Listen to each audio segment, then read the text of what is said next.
everyone, and welcome to another wonderful episode of Paranormal Minds. I am your host, Shannon Ray, and I want to thank you for joining me tonight. It means a whole lot to me. So tonight I'm going to be talking with Christina George. Resurrection Talents on Christina George is an extremely talented and practicing psychic, paranormal investigator, UFO researcher, cryptozoologist, and she also has a personal account with a black-eyed kid phenomenon.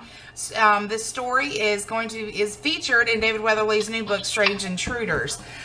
Without further ado, I do want to go ahead and break into it and introduce Miss Christina George. Hi, Christina. How are you doing?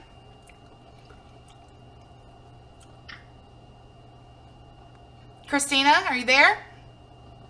Hi, I'm doing good, Shannon. Thank you for having me on your show.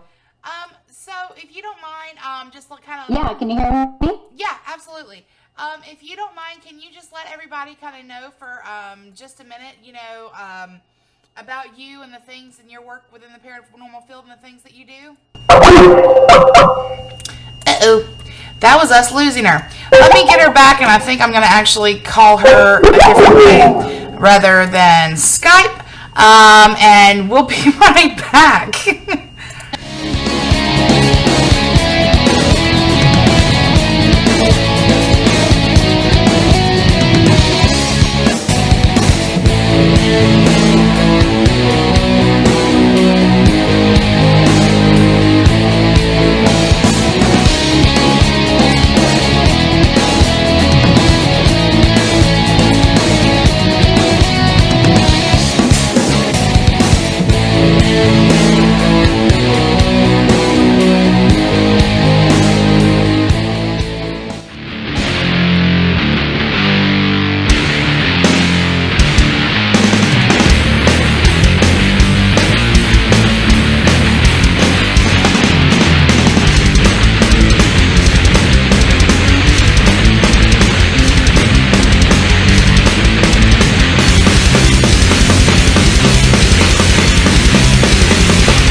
With Christina George, and like I was saying before, Resurrection Talents on Christina George. She's extremely talented. She's a practicing psychic, paranormal investigator, UFO researcher, and cryptozoologist.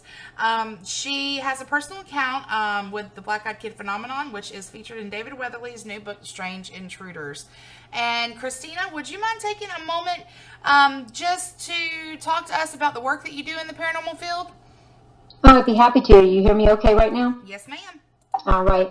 Well, I am, as you said, a paranormal investigator. I'm also a psychic. I've been seeing spirits since I was a very young girl.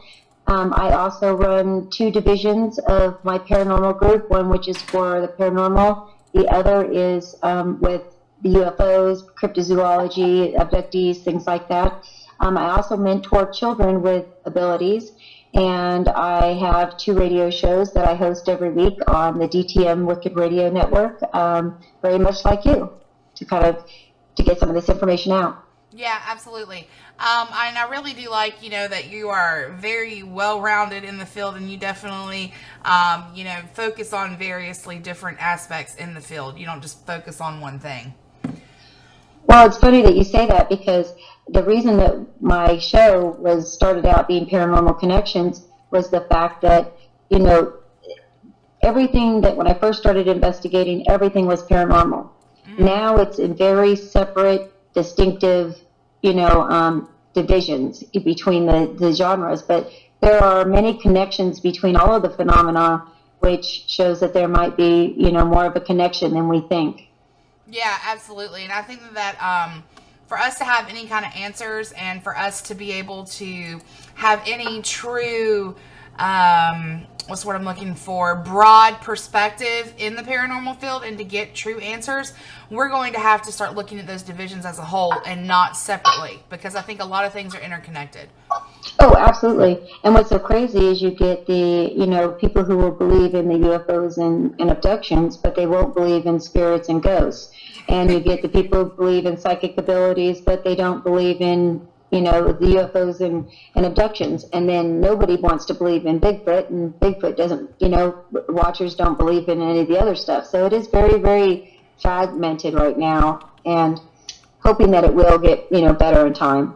Yeah, and I think as more people have started, because I've noticed a lot of people that are within the field have started to approach it more as a comprehensive collection of the divisions instead of just each division singularly.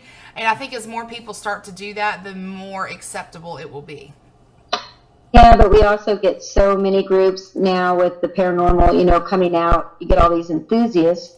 All of a sudden, we've got all these problems where people are coming in, they don't know what they're doing. And, we've got all these teams, which are good for research, but it's not good for, clients. So we're kind of running into some problems. And there's a lot of, ego right now in the paranormal field.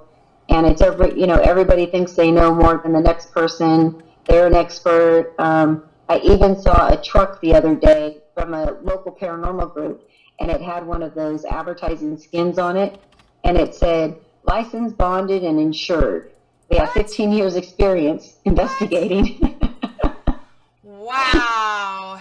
And Christina, that really strikes a nerve with me, because I am so... I truly believe, I don't want to be such a discriminatory, nasty sounding person about it, because I'm all for new people coming into the paranormal field, and that's not the case. The problem is, you can come into the paranormal field and you can go investigate, but you don't have to go into people's homes. Do you know what I'm saying? Oh, absolutely. And these people are going into homes, making promises of being able to help somebody, and they don't even know how to help themselves. Oh, yeah. And we get it all the time. Well, I get consulted on cases all the time, and they've had 2, 3, 4 different teams through there. Everybody wants to tell them that they've got, demons and demonic presence there. They all need exorcisms. It's, it's so dramatic, and although we do see an upswing the last 2 years of more negative cases, still the true demonic ones are still pretty far and few and in between. Yeah, and I agree with that too. And I think I blame a lot of these newer groups that have came in, and they've came in just from the sheer watching it on TV, and they really have not had the experience to really know what they're talking about. And TV makes the things portrayed that everything is demonic, and that's exactly how they're portraying it. And, there's nothing wrong with going into the paranormal field. What's wrong is when you go in and you don't know what you're doing.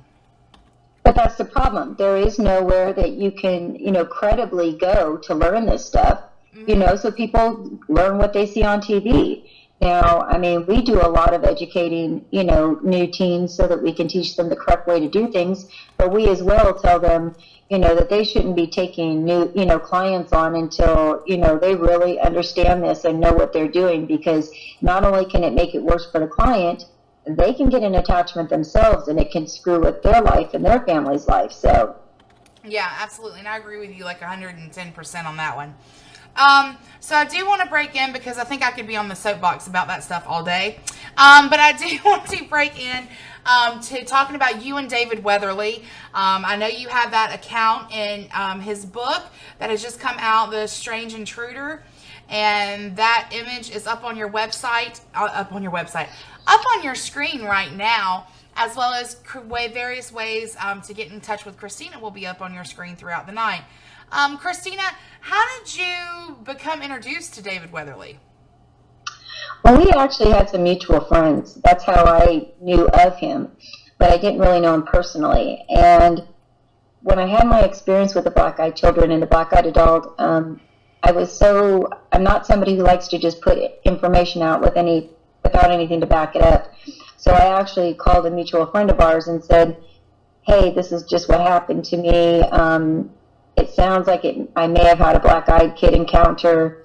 Can you call David for me and find out what he thinks? Mm-hmm. And this person called me back and said, Oh, well, I talked to him, and he said that no, it couldn't be because, number one, there were no reports of there being any African American children that were black-eyed children, and there were no reports of adults.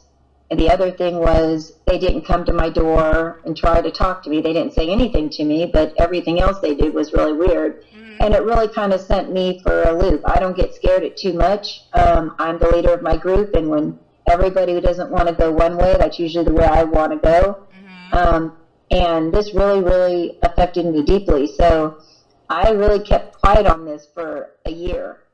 And I ran into David Weatherly. He happened to be speaking at a MUFON meeting that I attended in Sacramento. And I was at the meeting, and he was the speaker. And when he saw me, he says, "Oh my gosh, Christine, I didn't know you were here." And he's like, "I really want to talk to you about your encounter."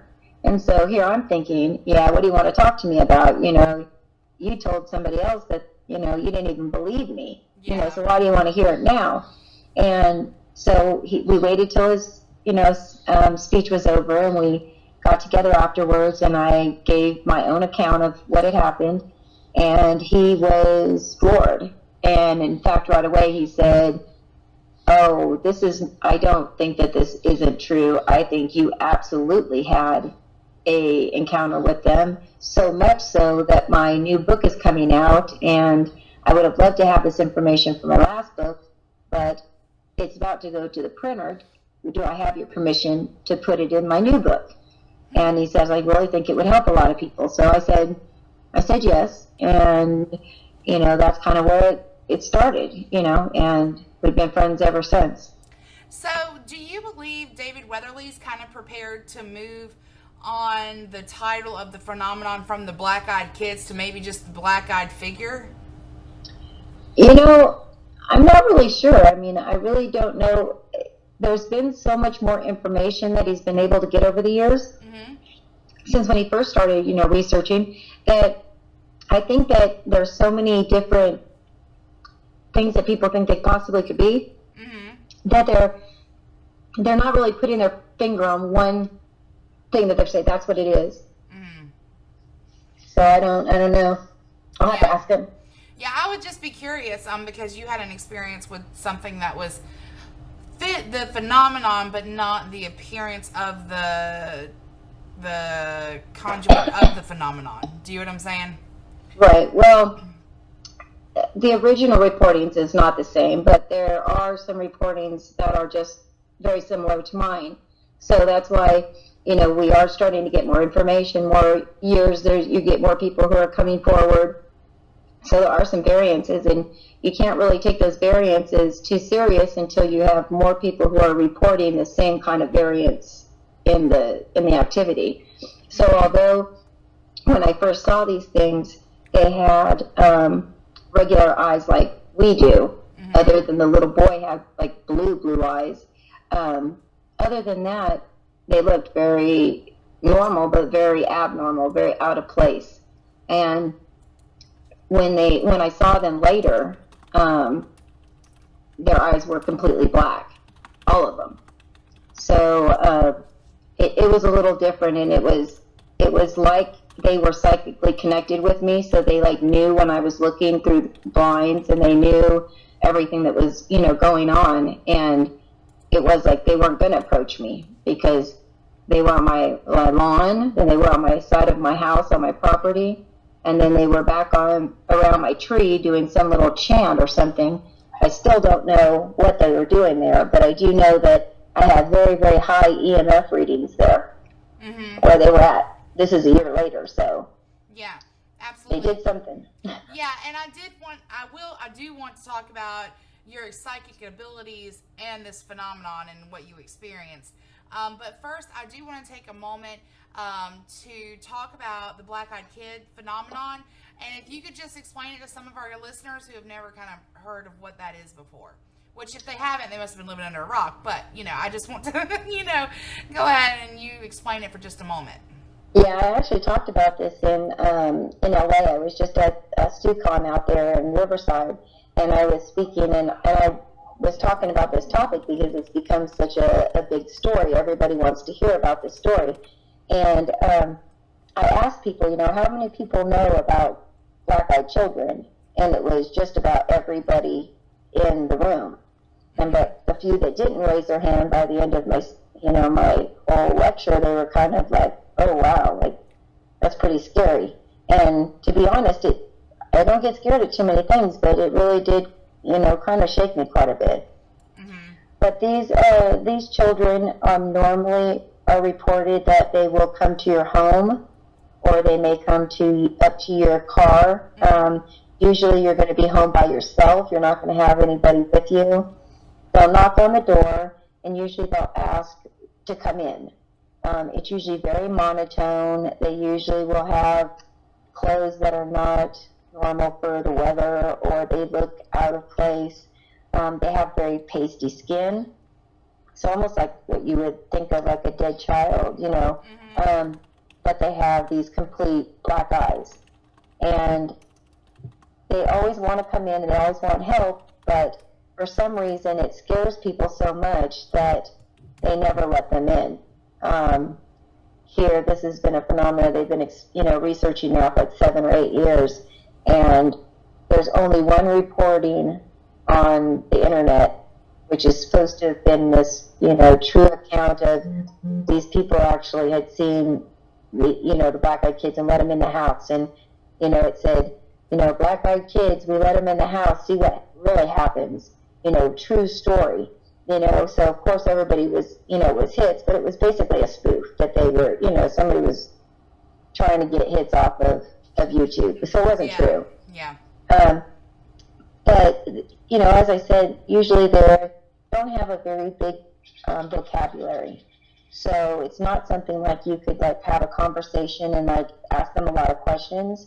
They'll look at you kind of strange. They have very specific sentences and word formations that they seem to use. And then normally after they close the door, whatever, you know, these children will disappear. But everybody who's ever been, you know, experienced this feels this, you know, overwhelming fear. So which is probably why they get the whole, you know, demonic, you know, title for it. Because a lot of people think that these are demonic children, demonically possessed children. You've got other people that think that these are alien children hybrids, you know, alien human hybrid children, and that they, you know, that's why they've got the all black eyes. You know, there's so many. Then there's people that swear that this is an illness, you know, but I don't know. I used to be a nurse, you know. I was in the medical field.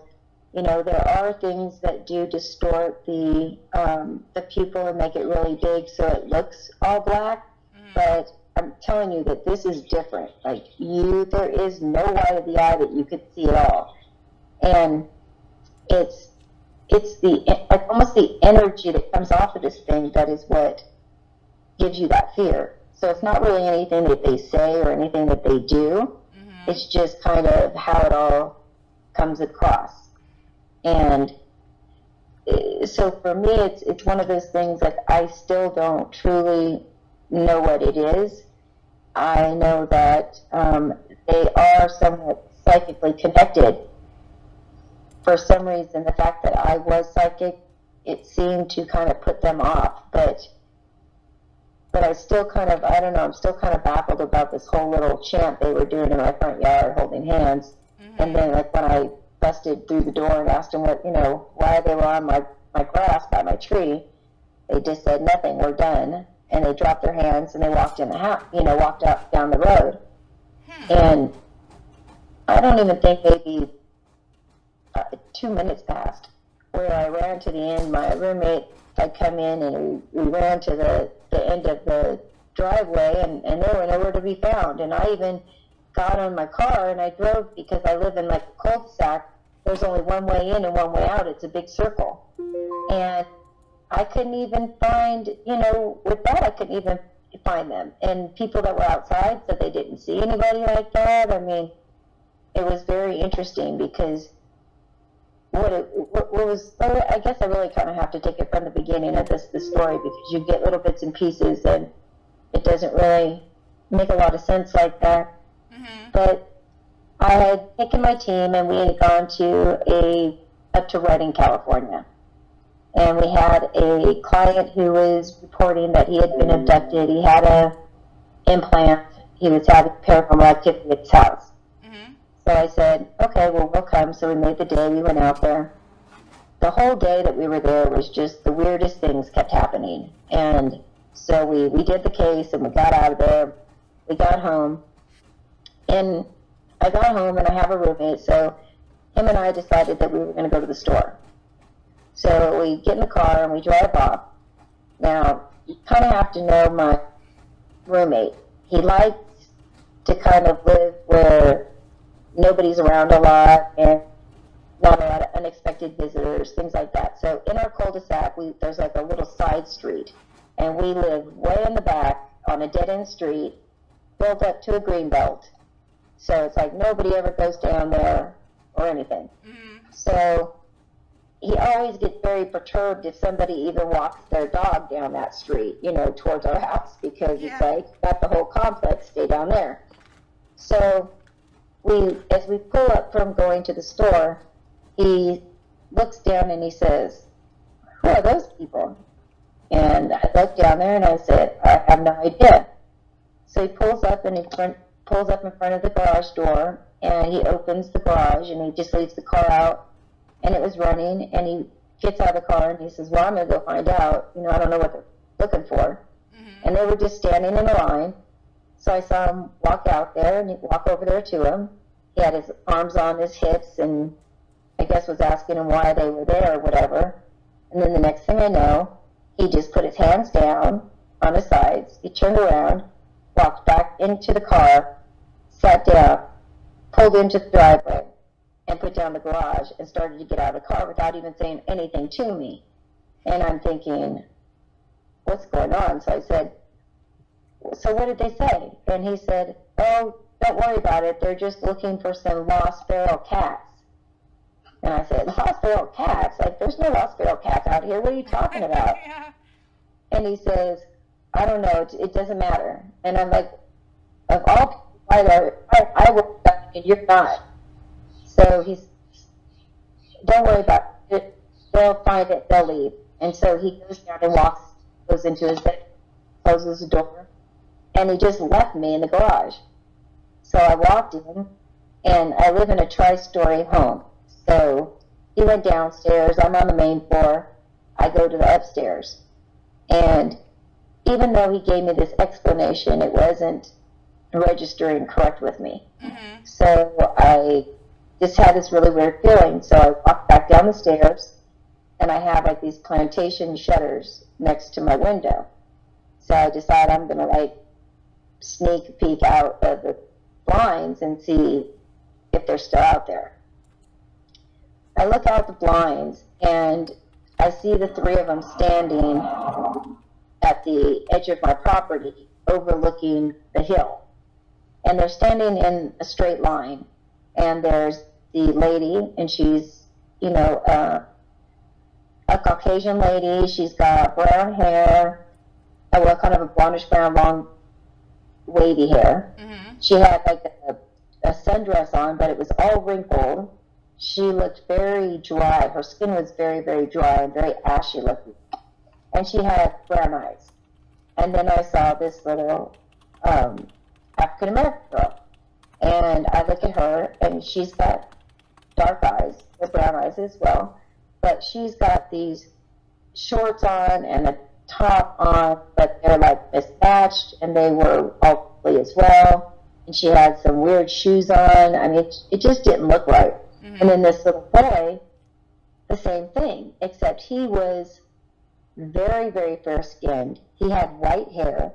He had the most piercing blue eyes I've ever seen in my life, and this white hair, like white.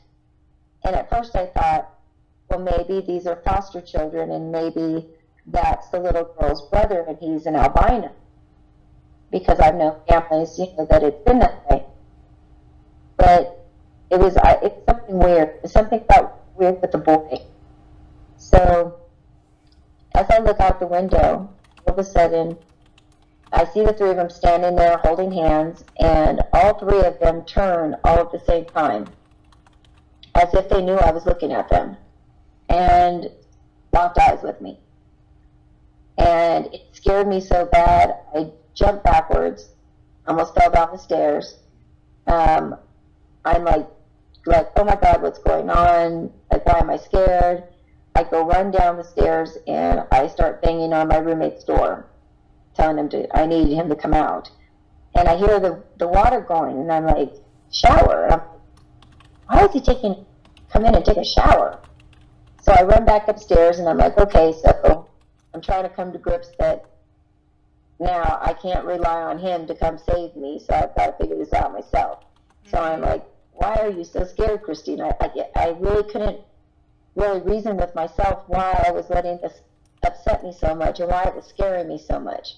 So I kept trying to tell myself to calm down, calm down, calm down. And so I finally calmed myself down, and I looked out the window again.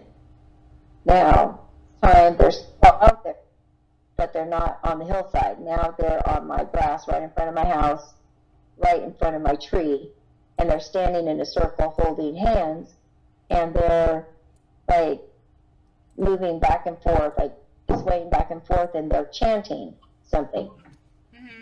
But I can't hear what they're saying. I can just see their mouths moving, and I see them holding hands and going back and forth. And once again, as I look through the shutters, they all turn heads, and they're at the top of their body, look dead at me again. So I jump back again. This time I jump into the closet door, my hall closet door, slam the doorknob into my back, and I'm like, oh my gosh, now I really can't, do a thing. So I run back downstairs again for a second try to get a hold of my roommate, and once again it's failed. I still hear the water. He's not answering the door. So I'm like, all right, screw this. You got to do this. Like, how can you lead these groups in all this phenomena, and then here you're this big chicken when it happens to you? Like, I talk about people like this. That's which is so funny about it, because I talk about people that all the time about, people think they want to be in this field until they encounter something that scares the crap out of them, and it changes them forever. Yeah. And so here, I think I've seen just about everything. I mean, I've had possession cases, I've had demonic cases, I've had general hauntings, I've had, loved ones that won't go away because they have to get a message across. I've had it all. This was definitely different. And so I finally said, okay, look, if you're a really true paranormal investigator, you're a strong psychic, here's your chance to prove it to yourself. Yeah. Know what you're doing to yourself. You need to go out there and figure out what this thing is. Stop letting your imagination or anything else factor into it. So I get up the courage, I take a deep breath, I grab the doorknob, I turn it, and I pull it open, and I run outside real fast to the deck, and I say, what are you doing, and what do you want? And all of a sudden they looked at me. That's when they just dropped their hands and said, nothing, we're done. And that was it, that's all. And they just walked off and disappeared. And what was weird was right after that happened, I'm like standing there in like utter disbelief. Like, I know I'm not crazy. I know a lot of people think I'm crazy, but I know I'm not crazy. So I'm like, I know this is really going on. This is way too much for me to even take in. And so I called one of my investigators. Mm-hmm. And every investigator that I called that was on my team that day, earlier that day, every time that they answered the phone, they'd say, oh my gosh, it's crazy you're calling. You will not believe what just happened. And I'm like, oh, well, what just happened to you? And they go, what, me? Like, something happened with you?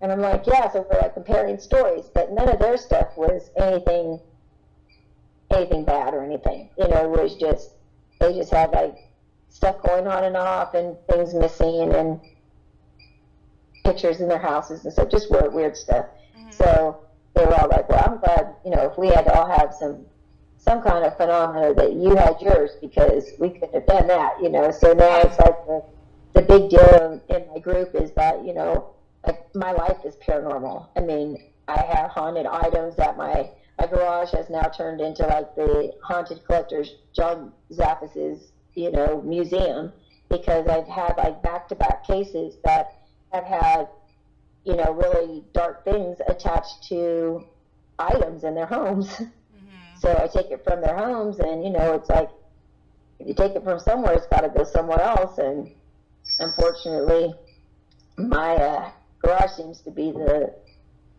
halfway house. The host of it. So I do want to ask you, when you explain this account to David Weatherly, and you're telling him about everything that happened, and the connection that you even had with everything happening, with everything happening that was connected with other members on your team, did he have anything to say about that kind of connection?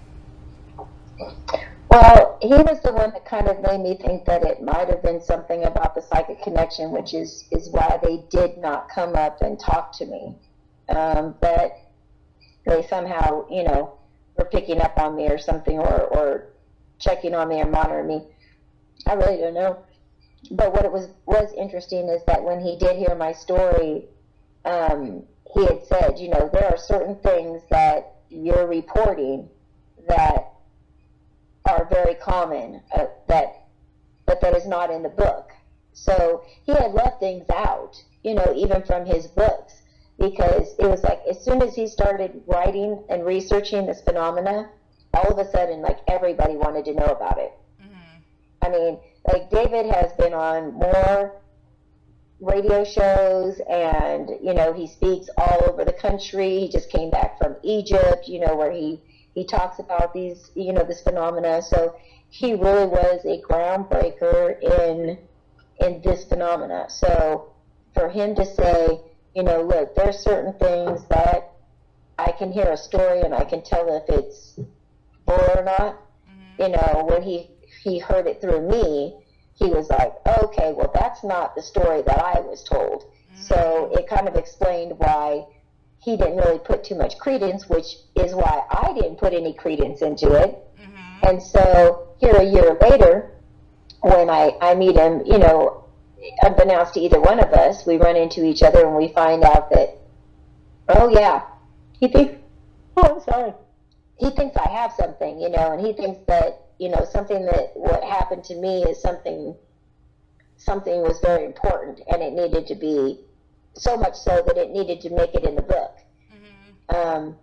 And I will tell you, it's been really weird because, these past few years, my abilities have just been out of control. I mean, after my near-death experience, my abilities came back tenfold, but it's like I've been plugged into an electrical socket, and I was running on low, and now I'm fully charged, because not only am I, seeing the spirits everywhere, and I mean everywhere, I'm also having premonitions, visions. I can go into somebody and know if they're sick. I can, get around somebody and, feel what they've gone through during the day. It's a little overwhelming sometimes, because sometimes this isn't something I don't think people really want. Yeah, absolutely. Sure didn't ask for it. Yeah, and I love how you look at it, though, and you have such a positive outlook on it. You're I've interviewed you before, and you just have a positive outlook on it and a good acceptance of your abilities. Well, you have to, and it's a big, important part of it. Like my journey as well is to understand like what's really important and what's not. And I don't get involved in all the paradrama. I don't make friends based on what somebody else says or thinks of somebody. First of all, my priority is helping the spirits, because I feel like that's the reason I have the connection with them. To whether it's to give a message for them or whatever it may be. Then the second thing that I need to do is, help educate others and help the clients that, it's not like they ask for this stuff to be in their house. And a lot of people do a lot of things. Yeah, absolutely. That creates a lot of this stuff that, they don't realize that they're creating. Yeah, that's true too. Now, do you believe there's any connection between your psychic abilities and the black-eyed kid phenomenons, and maybe the black-eyed kid phenomenon, and maybe they were drawn to you because of that? And did your ability give you any additional insight into this occurrence? What was interesting is that I felt very connected to them, but yet I couldn't read them. Mm-hmm. Like, if I see you, say I saw you in a crowd, I could look at you and I could connect with you and I could read you. Mm-hmm. But I locked eyes with these things, and although I could feel the connection, I could not read anything. I could not get anything. The only thing I got was fear, which is, I don't know, was if it was my intuition or my already instilled fear, because I had been doing my own research about this phenomena. And which was kind of crazy, because when they say, be careful what you ask for. That's true. I was doing research on this, and I said, oh yeah, the interesting stories always happen to other people. Like my life has been paranormal, but I never really thought my stories were very interesting. Mm-hmm. And then all of a sudden, it was like 6 months later, like this happened, and I was like, now everybody wants to hear about it, but it's like each time I recount it, it's like going through it again. So it's kind of like, it's kind of weird how it all plays out. So you do have to kind of be careful what you wish for, because not everything that you ask for is always what you truly want. Yeah, that's 100% true. Now, when you told David Weatherly about them chanting around the tree, had he ever heard of that before? And did he have an explanation for that, or even a possible theory? No, he hadn't, but he was very, very interested in the fact that the EMF readings were so high around the tree, because he had actually said, hey, have you ever taken any readings around that tree since they were there? And I was like, no, being a researcher myself, I'm like, wow, why would I have not have thought of that? Like, normally if I was at a client's, that would be the first thing I would do, but I didn't. And I said, oh, a year now, almost to the day, when I found all this out. So I said, even if there was anything then, it's probably not going to be any residual energy there now.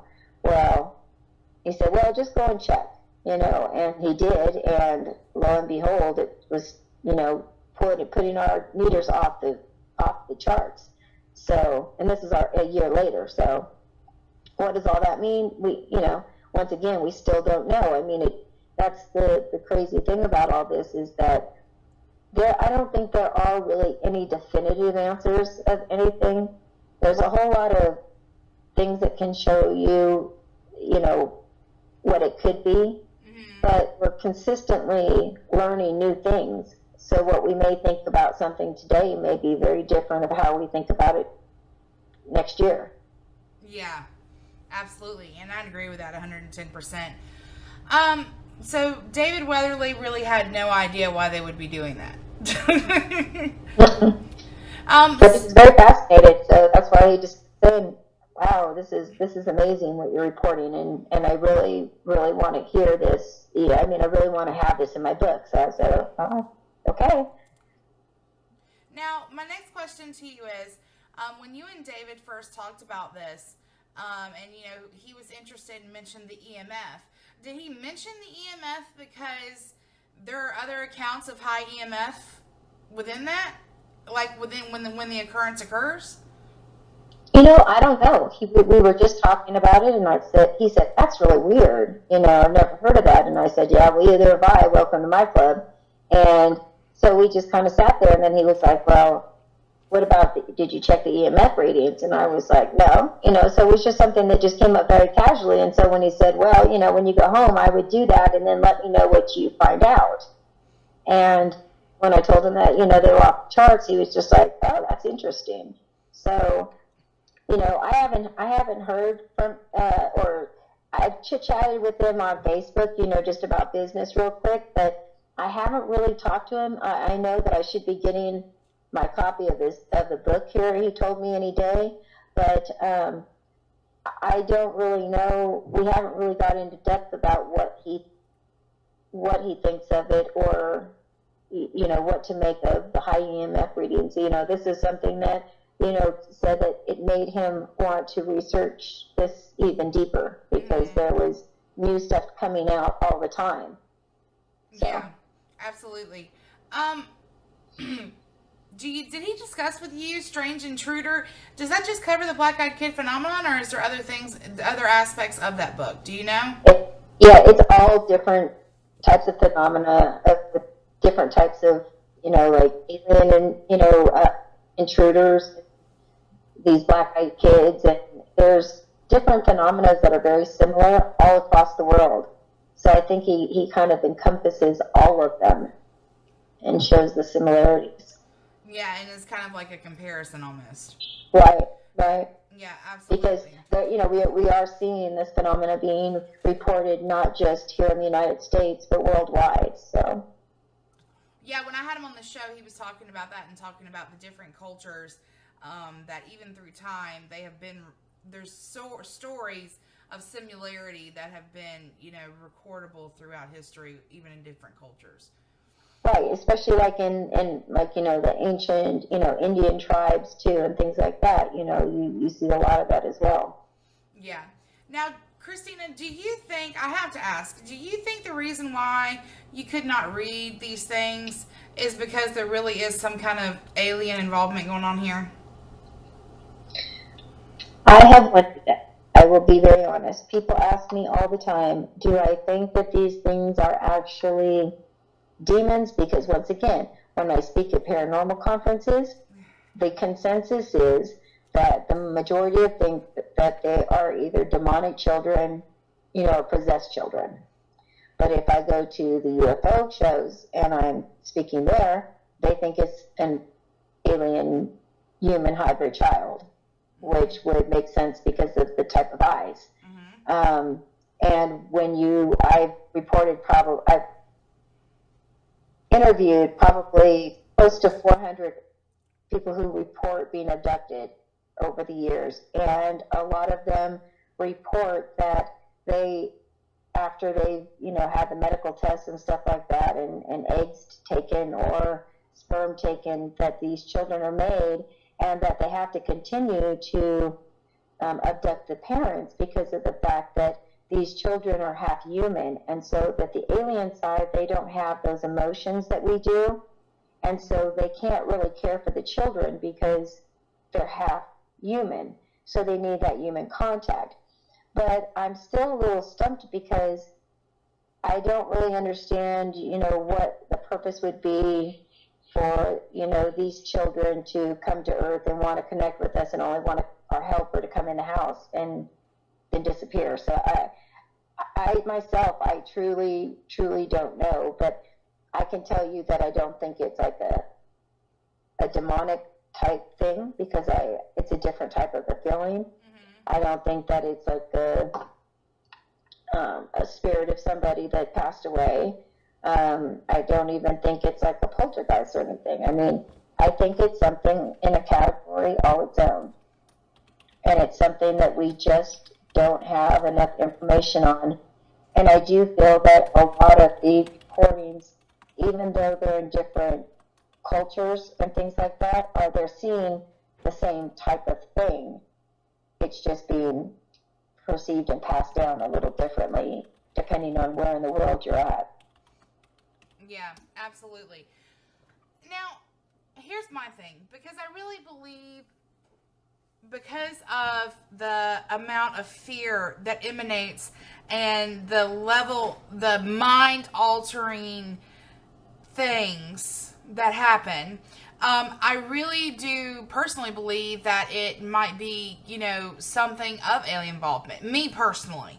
Right. I don't have the why. I just know from my experiences, I've never seen anything of a spirit, an earthbound spirit, or even heard of people that I truly believe that had to battle these demonic experiences, heard of anything like that.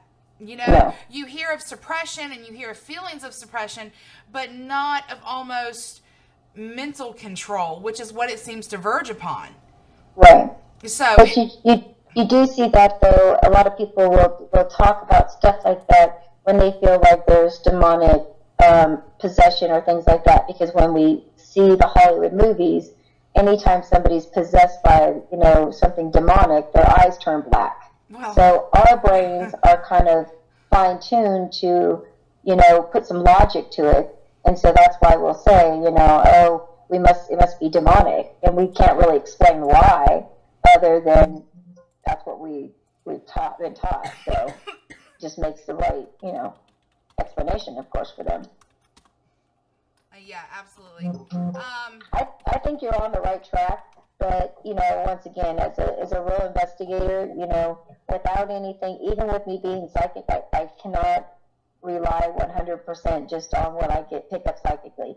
As a researcher, I have to have the evidence and the facts to back it up. So, yeah. I'm still a little wavering on this of what it actually is. Yeah, I mean, which is a fair thing, and like I said, we all form our personal opinions, but that's not me saying that that's like hard science and factual evidence, It's just something, my kind of like where my brain is at with the whole thing. Like, I know there's if it was demonic, I'd really need to owe somebody some money and make a bet on it, because I'd be really surprised. Yeah, right, exactly. But you'd be surprised at how many people that truly believe that. I mean, that's the first thing that comes to them. And I'm just like, wow, okay. Yeah. So I did want to talk to you. I know that you have a new show going on now than what you did from the last time that you were on. Do you want to kind of tell me about the shows that you have going on right now? Well, I still have Paranormal Connections, which is on Wednesday nights on the DTMWickedRadio.com. And I'm on their network now. I used to be with another one, and they decided they wanted to start charging for shows, $100 per show per month. So it was a little steep. So it felt good because there was kind of a network, radio network war out there for me. But I really fell in love with this network. So I used to have my other show was UFO Chasers, and because I was a co-host with somebody else on that show, when I left the network and I didn't stay with that co-host, I decided that I would just create another name for another show and then leave that to them. So if that's what they wanted to continue that one, that's fine. But I did take Paranormal Connections, with me because I created Paranormal Connections. So. Yeah, absolutely. And when you create something, it should go with you. That's right. So, just my personal and humble opinion, of course. But I do want to touch on, I skipped over a couple of questions with this black-eyed kid thing. Because I don't have my glasses on at the present moment, if you want to know the truth. But I did want to ask you, do you think they were drawn to you because of your psychic abilities? It could be. I just don't know where the hell they came from. Yeah. It's like, how did they know that I live on the end of a dead-end street down there? There's a psychic that could see these people, I don't know why I was chosen. That's kind of my life, so it didn't really shock me too much. But it was like, why me? Like, I really didn't. Then I thought, well, I did ask for it, so dummy me. Yeah. Well, looking into it and researching it and saying it would be interesting does not mean you're asking for it. It means you're tempting fate, but you're not asking for it. Well, maybe with my connection, maybe I somehow sent a signal out saying, hey, come see me. Yeah. I want to know more about you. So I don't know, but I won't be doing that one anymore. Yeah.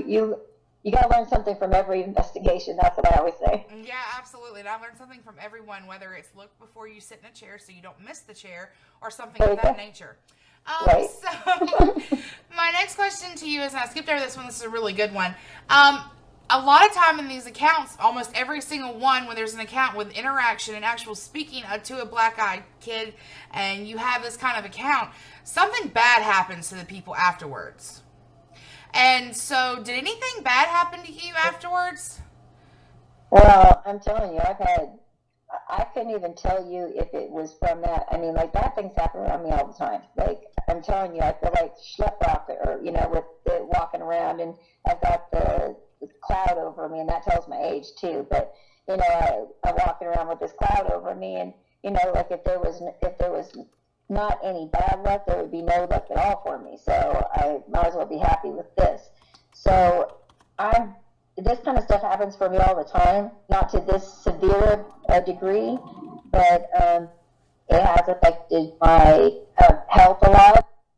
So, and I've had a lot of crazy things. My house, my padlock, or my deadbolt unlocks sometimes and just opens by itself. And I mean, I get little weird stuff, but I mean, if it was anything bad, I would know it, and I don't get that it's anything bad. So I don't know. To be honest, when I think back about it, I think that I may have been so scared of these things only because it was like my embedded fear, like, kind of took over when I couldn't grasp control. Yeah.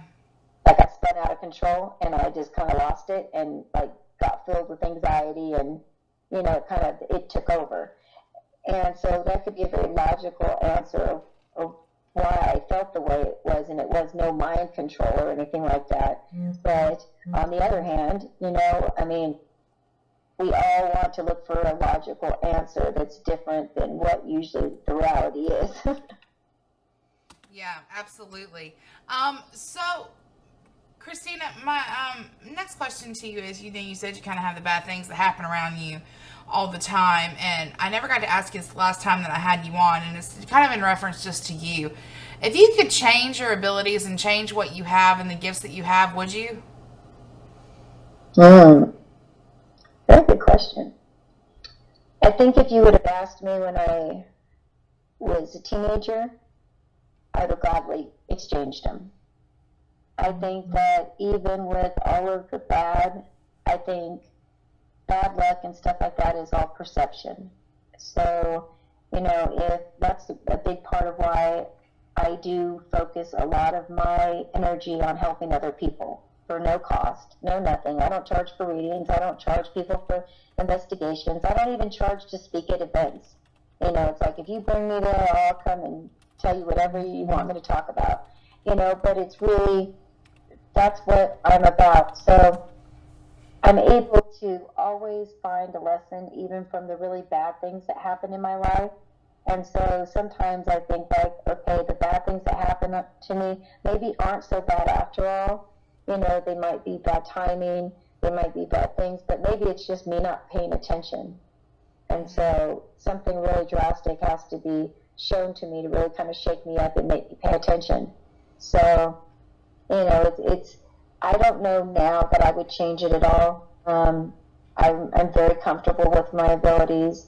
I know I do a lot of good work, and everybody who's doing something good, is not haters, so they come along with the territory.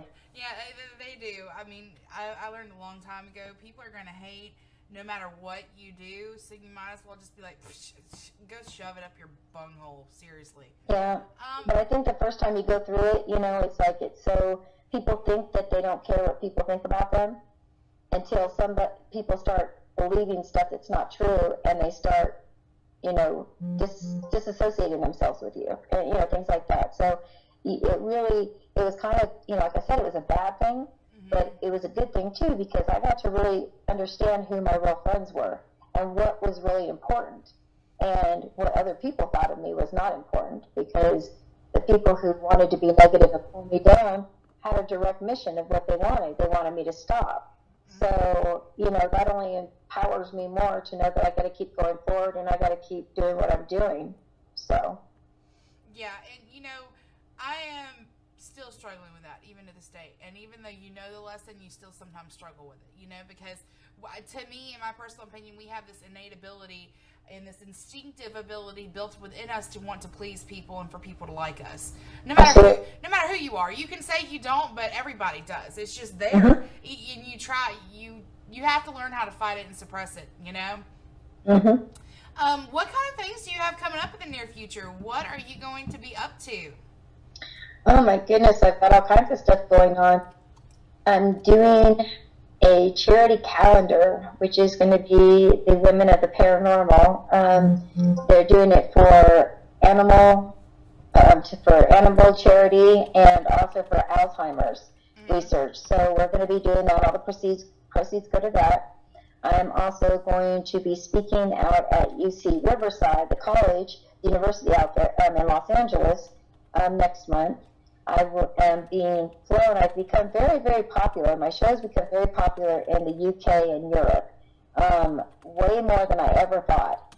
And so I now have a very well-known group and production company from the UK that kind of vetted me and found me and has kind of been trying to woo me to do some traveling and do some speaking and do some seminars.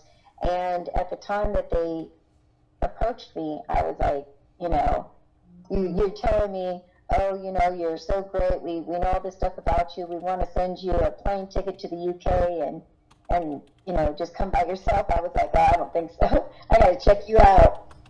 So now we're like, I don't know, 8 months out, and I've had somebody, private investigate the group and, make sure they're on the up and up. And now I've got the opportunity that the first week in September I will be in St. Augustine, Florida, to do the lighthouse out there. Mm-hmm. And then if all goes well and I pass my quote-unquote tests that they're testing me on, I guess, then I will be leaving for 3 weeks, and I will be going to Rome, then to Greece, and then to Egypt, all to go and investigate these places. That is super cool. Very cool. Yeah, so, and then in the meantime, I've kind of taken a backseat. I just did my last case with my group. I have an amazing group. I have an amazing co-founder who's just as amazing psychic as I am. And now that I've really kind of got into the events and speaking and doing all these different things, I really don't have the same time I did for the investigations. So I've kind of passed things down. I'm going on a little hiatus from investigating, taking off private cases, and I'm going to go and do some of this stuff and try to see where it takes me. Yeah. I don't blame you there at all, and it sounds like you have some amazing plans planned out for yourself for sure, and I'm very excited for you because I know you absolutely deserve them. And believe it or not, the last time we talked, I told you you need to take a break and not be so crazy with this stuff, and now you're taking a break a little bit. Yep. A little bit, not a lot of a break, but a little bit. Yeah, a little bit in my book, is a lot because, I'm pretty, stubborn when it comes to, putting myself first. So, I met everybody halfway or a quarter of the way. Well, you know what? Go to Rome and meet a really cute boy or a man. And, do some great and amazing things and just have fun because that's really what it's all about at the end of the day. Oh, well. Absolutely. So, just my personal opinion. But I do want to thank you so much, Christina, for coming on. And Christina's information has been on your screen all night. It's Paranormal Investigator 916 at Facebook.com.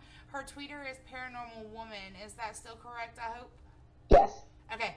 And then if you are interested in David Weatherly's book, Strange Intruders, which has Christina's account in it, you can get that at www.leprechaunpress.com. I know they're accepting orders, but are the orders being distributed now, Christina? Yes, he just got the books, so they are going out. Okie dokie. Well, that is a good thing to know and for everybody else to know. Once again, Christina George, I want to thank you so much for being on this evening and talking to us about your account that's going to be in David Weatherly's book that will be out for people to read. Just talking to us about you. And I'm so very glad, honestly, with my whole heart that you're kind of taking it easy and slowing down a little bit. Well, thank you very much, and once again, thank you for having me on your show again. I'm always honored when people ask me back. So, I hope that the listeners were able to get some stuff out of this, and it'll make people open their minds a little bit to things out there. And if so, then I've done my job. Yeah, absolutely. Just one thing before we go. Next week, we're supposed to have Jesse on from the Belleville Winery. And we're going to kind of pick his brain in depth about this haunted location and the fact that it was on ghost hunters and things of that nature. So be sure to tune in next week right here, same time, same place, same person, which is me, I think most days. And I want to thank Christina George one more time and put up her sites one more time for everybody to see. Go and check out her stuff. Send her a message. She's super sweet, super intelligent, and very well versed and rounded in the field, and a very dear lady to me. All right, everybody, have a great week, and we will see you next week. And please be safe and have fun. And Robin Marie, behave. What I was started out being Paranormal Connections was the fact that, you know, everything that when I first started investigating, everything was paranormal. Now it's in very separate, distinctive, you know, divisions between the genres, but there are many connections between all of the phenomena, which shows that there might be, you know, more of a connection than we think. Yeah, absolutely. And I think that for us to have any kind of answers, and for us to be able to have any true, what's what I'm looking for, broad perspective in the paranormal field, and to get true answers, we're going to have to start looking at those divisions as a whole and not separately, because I think a lot of things are interconnected. Oh, absolutely. And what's so crazy is you get the, you know, people who will believe in the UFOs and abductions, but they won't believe in spirits and ghosts. And you get the people who believe in psychic abilities, but they don't believe in, you know, the UFOs and abductions. And then nobody wants to believe in Bigfoot, and Bigfoot doesn't, you know, watchers don't believe in any of the other stuff. So it is very, very fragmented right now, and hoping that it will get, you know, better in time. Yeah, and I think as more people have started, because I've noticed a lot of people that are within the field have started to approach it more as a comprehensive collection of the divisions, instead of just each division singular.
With Christina George, and like I was saying before, Resurrection Talents on Christina George. She's extremely talented. She's a practicing psychic, paranormal investigator, UFO researcher, and cryptozoologist.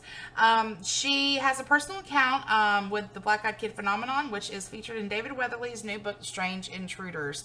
And Christina, would you mind taking a moment just to talk to us about the work that you do in the paranormal field? Oh, I'd be happy to. You hear me okay right now? Yes, ma'am. All right. Well, I am, as you said, a paranormal investigator. I'm also a psychic. I've been seeing spirits since I was a very young girl. I also run two divisions of my paranormal group, one which is for the paranormal. The other is with the UFOs, cryptozoology, abductees, things like that. I also mentor children with abilities. And I have two radio shows that I host every week on the DTM Wicked Radio Network, very much like you, to get some of this information out. Yeah, absolutely. And I really do like, that you are very well-rounded in the field, and you definitely, focus on variously different aspects in the field. You don't just focus on one thing. Well, it's funny that you say that, because the reason that my show... Singularly, and I think as more people start to do that, the more acceptable it will be. Yeah, but we also get so many groups now with the paranormal, coming out. You get all these enthusiasts. All of a sudden, we've got all these problems where people are coming in, they don't know what they're doing. And, we've got all these teams, which are good for research, but it's not good for, clients. So we're kind of running into some problems. And there's a lot of, ego right now in the paranormal field. And it's everybody thinks they know more than the next person. They're an expert. I even saw a truck the other day from a local paranormal group, and it had one of those advertising skins on it, and it said, licensed, bonded, and insured. They have 15 years experience investigating. Wow. And Christina, that really strikes a nerve with me, because I am so... I truly believe, I don't want to be such a discriminatory, nasty sounding person about it, because I'm all for new people coming into the paranormal field, and that's not the case. The problem is, you can come into the paranormal field and you can go investigate, but you don't have to go into people's homes. Do you know what I'm saying? Oh, absolutely. And these people are going into homes, making promises of being able to help somebody, and they don't even know how to help themselves. Oh, yeah. And we get it all the time. Hello, everyone, and welcome to another wonderful episode of Paranormal Minds. I am your host, Shannon Ray, and I want to thank you for joining me tonight. It means a whole lot to me. So tonight I'm going to be talking with Christina George. Resurrection Challenge on Christina George is an extremely talented and practicing psychic, paranormal investigator, UFO researcher, cryptozoologist, and she also has a personal account with a black-eyed kid phenomenon. This story is featured in David Weatherly's new book, Strange Intruders. Without further ado, I do want to go ahead and break into it and introduce Miss Christina George. Hi, Christina. How are you doing?